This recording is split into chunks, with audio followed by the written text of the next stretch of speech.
Olá, amigos da TV CBH, estamos iniciando mais um programa Além da Notícia, com notícias em destaque comentadas por mim, pelo jornalista Luiz Carlos Bernardes e hoje pelo nosso convidado, o médico psicanalista, Dr. Arlindo Pimenta.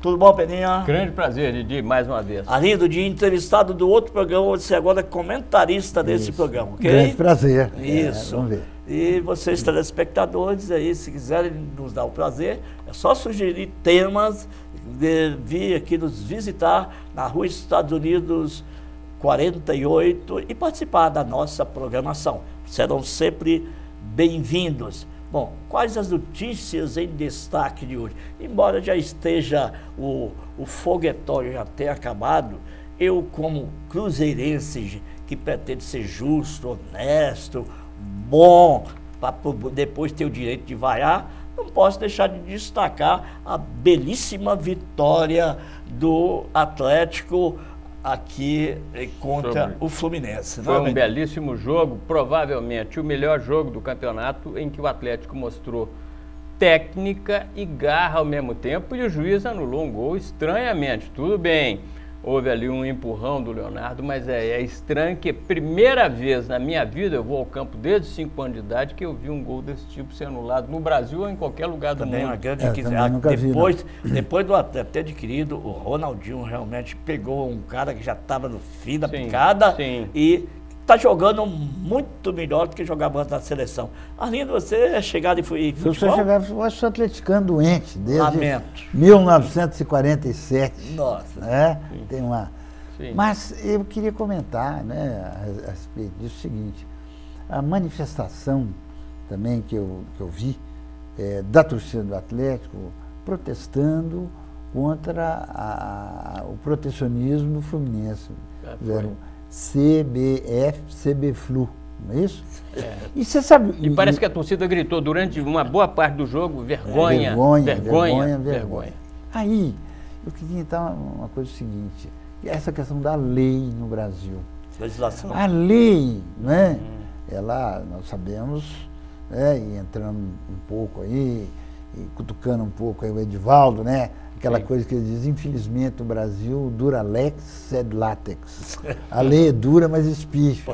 Não é? Depende para quê? E eu acho o seguinte, que um fenômeno faz, isso é futebol, mas é uma manifestação do que é justiça e o que não é justiça. Tá certo. É o que fizeram com o Ronaldinho Gaúcho, de tirar ele daquele jogo contra o Internacional, e mesmo isso, depois mostraram. Transferiram o jogo contra o Flamengo, né, o jogo do Atlético, num determinado momento que o Flamengo estava mal. E também o Cruzeiro já foi muito prejudicado. A gente lembra muito do Atlético e Flamengo no Serra Dourada, mas a gente quase não lembra de um jogo em que o Cruzeiro precisava de um empate para ser campeão brasileiro, em 1974, Cruzeiro e Vasco, o Cruzeiro perdia de 2-1. Lembro disso. E o Cruzeiro empatou o Zé Carlos 44 minutos do segundo tempo, numa bola de linha de fundo, e o juiz, o Armando Marques, anulou o gol, o impedimento era para o Cruzeiro ter sido mas campeão. É uma pena também. Minas não ficar com esse campeonato, porque, infelizmente, o Atlético, embora tenha feito bonito, não é time de chegada, você sabe disso. Não sei, vamos esperar, vamos tão aguardar. Distante do se você tirar o Flamengo, essas influências, por isso que eu falo, se for um negócio justo, aí isso que eu queria ver. Mas você falou em justiça, Arlindo, você falou, parodiando aquele antigo provérbio latino, dura lex, sed lex, né? No cabelo só lex, antigamente tinha uma propaganda. Dura lex, sed latex. É igual aquela história, está na Constituição, todos são iguais perante a lei. Mas tem uns que são mais iguais que os outros. Agora, eu me lembro, por exemplo, e os atleticanos se lembram muito pouco disso, não sei porquê, que o Atlético ganhou um título importante em 1978, que foi de supercampeão dos campeões brasileiros. Foi o único supercampeonato que foi disputado e o Atlético ganhou até por coincidência numa final contra o São Paulo no Mineirão, um ano depois daquele drama de 77. O Atlético ganhou em 78. Sim, mas talvez é porque não fosse um campeonato brasileiro, não precisasse roubar, mas o Atlético foi super campeão. Sim, mas futebol aqui na TV CBH é para Afonso Alberto e sua turma. Não vamos fazer concorrência com eles. Não. Eu estava complementando. Sabe por quê? Não, eu queria só dizer o seguinte, é que essa manifestação do Atlético, nós estamos, graças a Deus, né? A gente estava. No momento, nós somos um país democrático, livre. Verdade. Claro. Isso. E então, o que eu li no jornal é que a CBF ia punir o Atlético pela manifestação da torcida. Você vê que absurdo.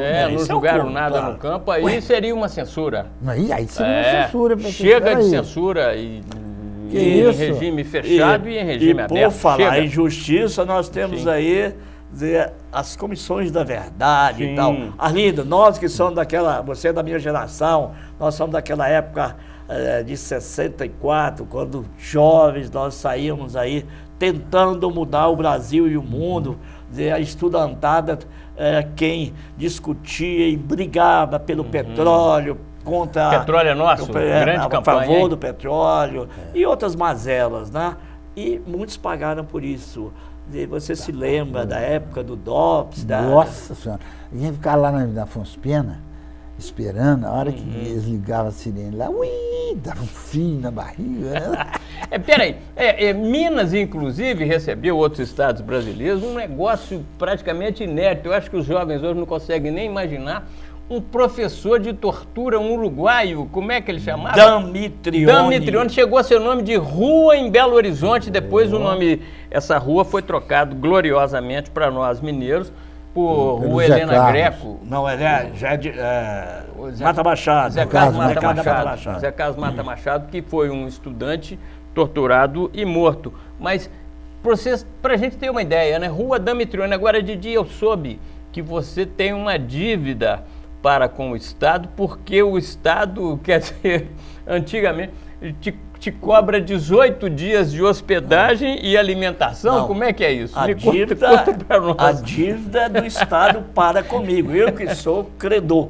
Sim, como é que foi a história? Todos os estudantes, ou você era de direita ou era de esquerda, ou era gorila, reacionário, ou era esquerdista. Sim. Nós fazíamos parte do time que ainda hoje se considera de esquerda ou progressista. Tá certo, tá certo. Quer dizer, todos éramos de esquerda, considerados subversivos, marcados pelo DOPS, pelos agentes pelo CENIMAR, pela segurança, todos os órgãos de segurança. Isso foi pouco antes de 64. Nós podemos dar inquérito, IPM, quase todos os estudantes universitários da época. Eu, em 68,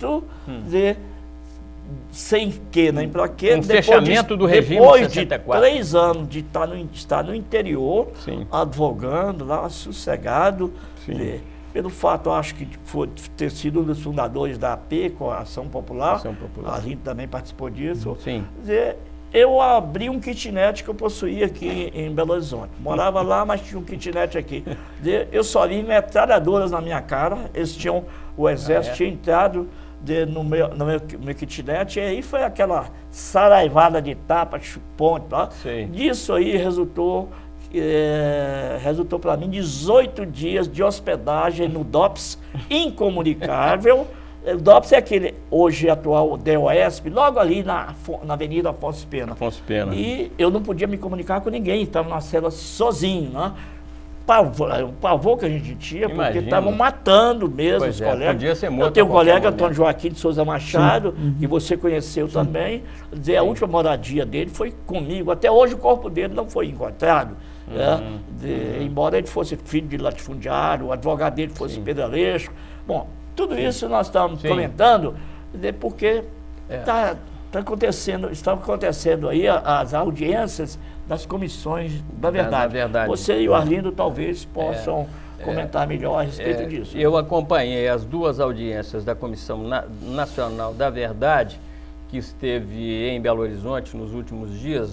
Uma das audiências foi na reitoria da UFMG, uma audiência importante, com muitos relatos de violência, de tortura a professores e alunos e pais e mães com relatos impressionantes. A senhora Pesutti com um relato dramático, a Bisoca, filha da dona Helena Greco, com outro relato dramático, enfim, muitos relatos dramáticos. Eu também me lembrei e levei lá os livros do René Dreyfus e da Heloísa Starling, que estudaram livros produzidos na UFMG, que estudaram também a participação de um segmento pequeno do empresariado no golpe, porque a parte Senhores militar... das Gerais, não é isso? Senhor das Gerais e também, em 1964, a conquista do Estado. A articulação militar, a articulação dos partidos é conhecida, mas essa pequena articulação empresarial, mas com muitos recursos, não é conhecida. E depois, na manhã seguinte, houve uma reunião na OAB, quando muita gente da sociedade civil também discutiu, levantou assuntos. A própria OAB levantou que recebeu bomba. Houve também uma outra bomba na casa do então presidente da OAB, um moderado, um grande professor, Raimundo Cândido, o Raimundo Cândido pai, um tiro na casa dele e depois uma bomba na OAB. Zé Maria Rabelo, inclusive, grande jornalista, fundador do Binômio, que foi empastelado, e ele lembrou o seguinte: a formação dos militares brasileiros continua a mesma formação da época dos regimes militares. Então, que era preciso humanizar essa formação. Final desse daí bloco, deixa eu te falar uma coisa, hein? Zé Maria disse isso para a Comissão da Verdade. Pois é, por isso é que a Comissão da Verdade ela é muito importante em função daquilo que nós estávamos falando da memória. Sim, da história. E o Lacan tem uma expressão, quando ele fala do sintoma, e nós podemos falar do sintoma social também, diz assim, aquilo que é foracluído, né, que é abafado, que não pode aparecer no simbólico, ele vai reaparecer no real. Como no caso de um psicótico, que sofre esse tipo de situação e vai aparecer isso num delírio ou num ato de matar pessoas e tal. Então, eu acho que a situação do Brasil ela tem que ser esclarecida, porque, como dizia lá na minha terra, Deus tal não permita, se isso ressurge aí no futuro, Deus me livre. Está comprovado que JK foi assassinado numa obra do Serafim Jardim, junto com a Márcia Kubitschek. Eles tiraram o corpo do motorista do JK, alguns anos atrás, e encontraram uma bala com um perito profissional. Então, isso virou um livro, JK, onde está a verdade, e isso também está sendo estudado. É o comercial do Peninha, porque esse livro é coautoria do Luiz Carlos Bernardes. Eu fui apenas um entrevistador com Serafim Jardim e Márcia Kubitschek, mas esse livro está entregue à Comissão da Verdade, que está analisando e pode reescrever a história aí. Na verdade, nós vamos ter que fazer um rápido intervalo, já voltaremos, fazendo uma observação. Os nossos programas já estão virando programas de auditório. Já esteve aqui o Marco Aurélio, já está aqui o Marco Aurélio, já esteve aqui o Mário Henrique dele, agora é o Pedro Bahia, que é um profissional da área. Nossos programas já começam com audiência alta. Então, venha para cá você também, que teremos o maior prazer de colocá-lo aqui na cadeira de entrevistado, de comentarista ou de espectador. Ok? Fique conosco, que já voltaremos.